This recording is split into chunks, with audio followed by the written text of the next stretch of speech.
What's up, everybody? John from Old Running Farm here. Thanks for joining us. In today's video, I'm going to go through some frequently asked questions about alpacas, and right now it's Herd Health Day, so I'm going to go through and set up our shots for our ladies, and so I figured I would just talk to you guys while I do that. Let's get to it.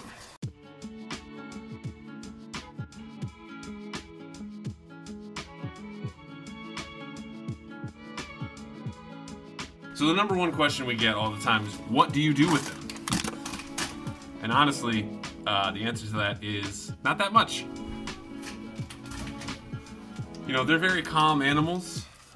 They just kind of stand around and eat the grass, eat the hay, eat their food, drink their water. They don't really do too much. So they're pretty low maintenance. They kind of just hang out and look cute. So that's what we got them for.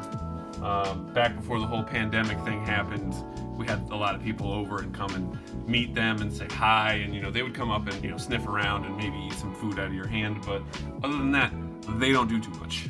Another question we get a lot is, do you shear them yourself?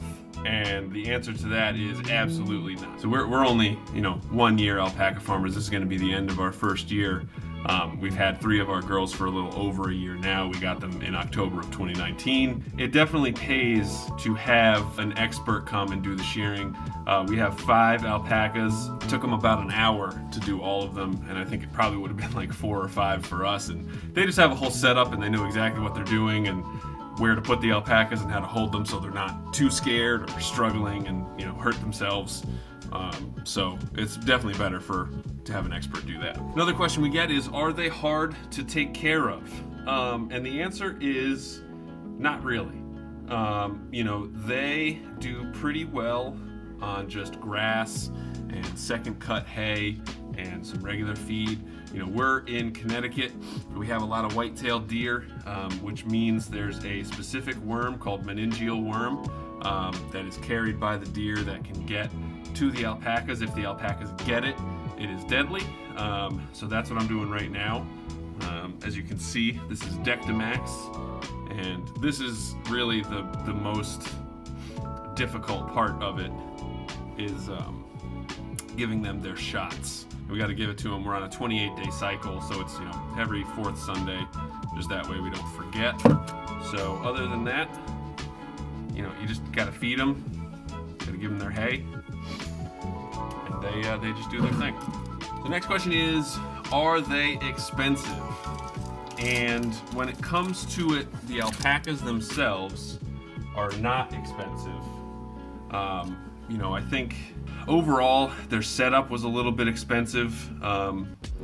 We fenced in an acre or so, or maybe a little under an acre here for them. And we did not do the fencing ourselves because I just didn't have the time. We have one of our guys who does some work for us here every once in a while on bigger projects. He came and knocked it out in 3 days with 2 buddies. That's something that I definitely just could not do. So that was expensive. Building the barn was expensive. We did that ourselves, and I'll probably link a little playlist of us building the barn up in the top. But that cost about $2,000. Other than that, their feed's not really expensive. They just need water and hay. Hay is a little bit trouble because our alpacas are a little bit particular. So we have to get special hay, and right now they're actually sold out. So we're gonna have to move on to the less good hay, and hopefully they will eat it.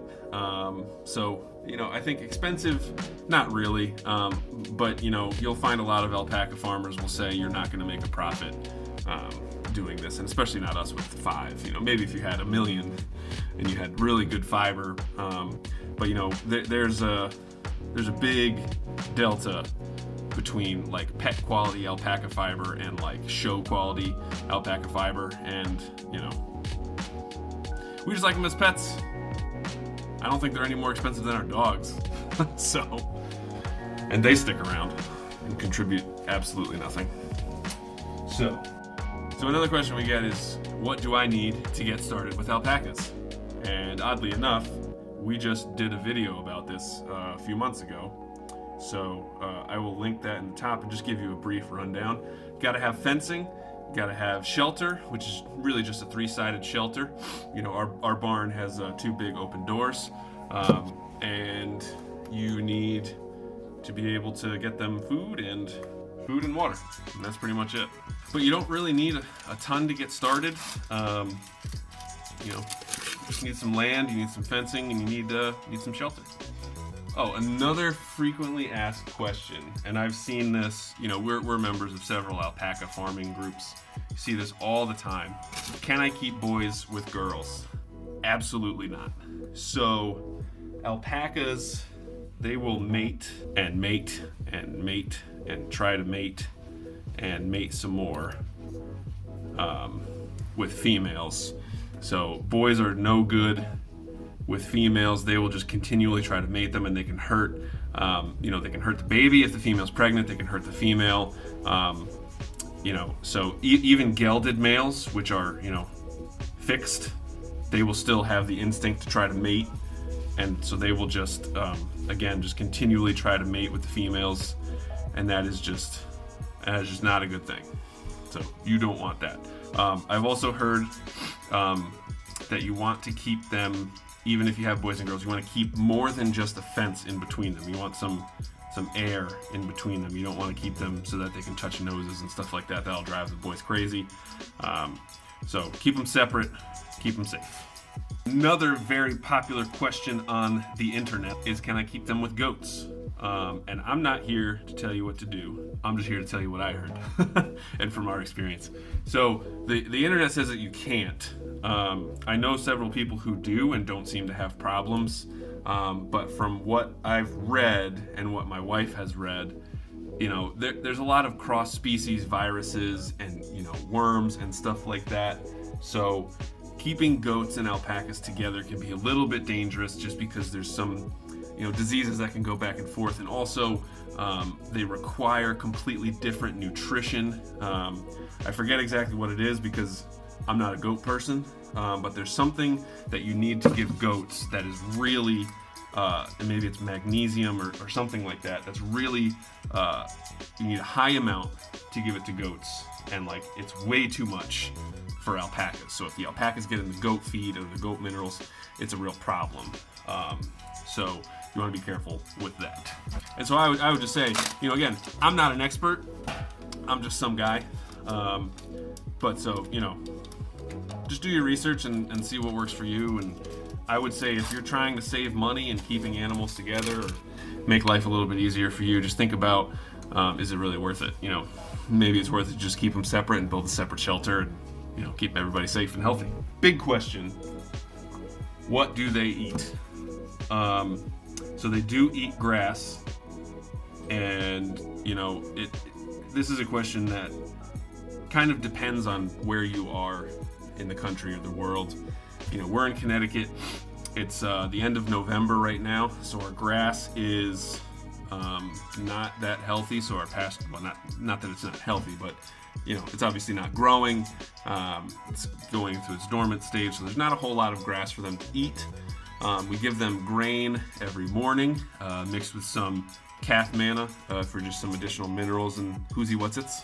Other than that, they eat hay, and we get them second cut orchard grass, generally from Vermont. But, you know, it doesn't matter. During the summer, when we have a ton of grass and it's growing everywhere and it's green and lush, they will mainly eat grass and just graze all day. This time of year, there's not enough grass for them to just graze, so they eat a lot more hay, and they really enjoy the grains in the morning. But you know, part B of this question is, can I feed them on grass alone? And I think that really depends on your area. If you have a ton of acreage and, you know, it's never cold and you always have green grass and you can rotationally graze them, then I would say, yeah, you probably could. But that's like an ideal scenario. And then, like, you know, what happens if you have a bad year or, you know, whatever. It's tough. So I would say you can't feed them on grass alone for the most part. You know, we obviously cannot do that here. But maybe you're in a super ideal location and you can tell us where that is and we can move in with you. So this is a fun one that we get all the time. Do they spit? And the answer to that is yes. the real question that everybody is interested in is, do they spit at people? Not really. They, for the most part, when it comes to alpacas and spitting, if a human gets spit on, it most likely means that they just got in the way. They do have like little power struggles or whatever where they'll fight a little bit with them, to get their pecking order. I don't know if you can hear that right now, but they're spitting at each other right now, most likely over food. We have not gotten spit at. They don't spit at us. For the most part, it's llamas. Llamas are jerks, from what we hear. That's why they make good guard animals. So they're more aggressive and they tend to spit, but alpacas don't. Do they smell? I mean, yes, all animals smell. But for the life of me, honestly, when we first got them, I thought that their manure kind of smelled a little sweet. They go in a communal pile, so it's not like they poop everywhere. They pick a couple spots, and that's pretty much where they go. That's that. So poop smells, man. Everybody's poop smells. But I don't think alpacas are outrageously smelly. They're mildly smelly. And the last question we have here is, how often do you shear them? And we shear them once a year. Up here we shear them in May, so early spring, so that they have nice short coat over summer and they don't get overheated. And then it pretty much all grows back for the winter when it's cold. So we just shear them once a year. We get all that fiber, and we go from there. So part B of that question, so not the last question. This is actually the last question, is what do you do with the fiber? When we first got them, we had no idea. We actually met a couple people in town who had alpacas, and they were like, we just have 3 years worth of fiber sitting in our basement. We don't know what to do with it. But we met a really nice woman at a fiber mill that's like a couple towns north of us, like maybe 30 minutes north of us. And she buys the raw fiber direct from us, or at least she did this past year. And that basically covered the cost of shearing. But we also got one of our girls, Macy, who is gray, and she's got gorgeous fiber. It's great. And we got a deal on her because for whatever reason, she just couldn't breed. So she had gorgeous fiber, but couldn't pass on the genetics, so it wasn't of any use to that farmer. But we love her here. Anyway, we got some of her fleece spun into yarn, mixed with some of our white Wakaya Linda. And we got 18 skeins of like 90 yards each, and sold those for like $18 or $15, something like that. So I think next year we are going to have all of our girls. Excuse me. I think next year we're going to have all of our girls' fiber spun, and see if we can sell that. Obviously not trying to make a profit, but if they can offset their costs, that would be great.